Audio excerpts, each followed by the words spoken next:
Next, we have a remarkable story about a brave puppy who suffered a horrific abuse. Luckily, a man heard the dog's cries, ran and helped and saved Gucci's life. Yeah, and now Gucci's story is actually a full-length documentary that is helping to examine the bigger picture of domestic animal abuse and the laws in every single state and what we can do to help change them, especially right here in Connecticut. And we would like to welcome the director, Gorman Bechard, along with song producer Dean Falcone, who are joining us now to share some of Gucci's story. Welcome. Good morning. Well, thank you for having us. So I think we should start the story behind Gucci. What happened? Well, Gucci was a 10-week-old Chow Husky mix that was owned by a runaway girl. A drug dealer in town was interested in more from her. She didn't want anything to do with him, and to teach her a lesson, him and his buddies snatch up the dog one night, string him up, beat him, squirt him with lighter fluid, and set him on fire. That should have been the end of the story. Wow.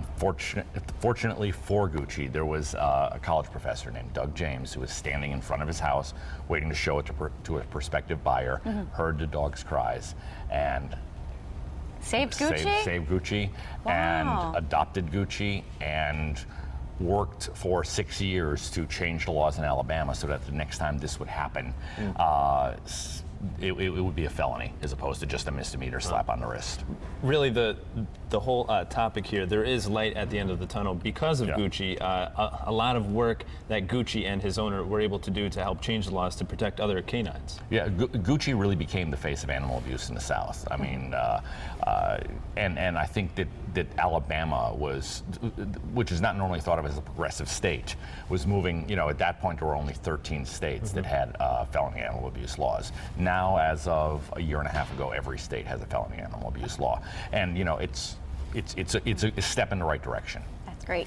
Dean, tell us about the song One Voice. We were trying to find a song for the closing credits that kind of unified everybody and just something really harmonious that brings people together. We had to go through a bunch of songs. We found this one by a Canadian group called the Waylon Jennies.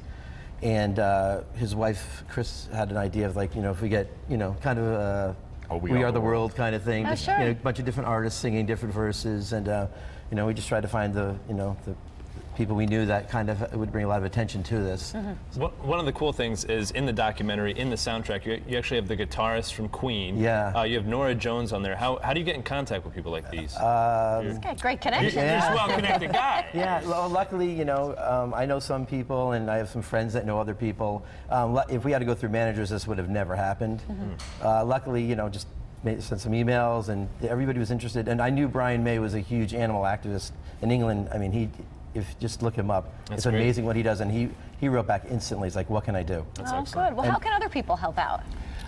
It's honestly as simple as something as sharing a Facebook page. If you see a dog or an animal in danger, if you see an animal locked in a hot car, call the police immediately. If you or an animal being abused, chained out in the heat without water, chained out in the freezing cold.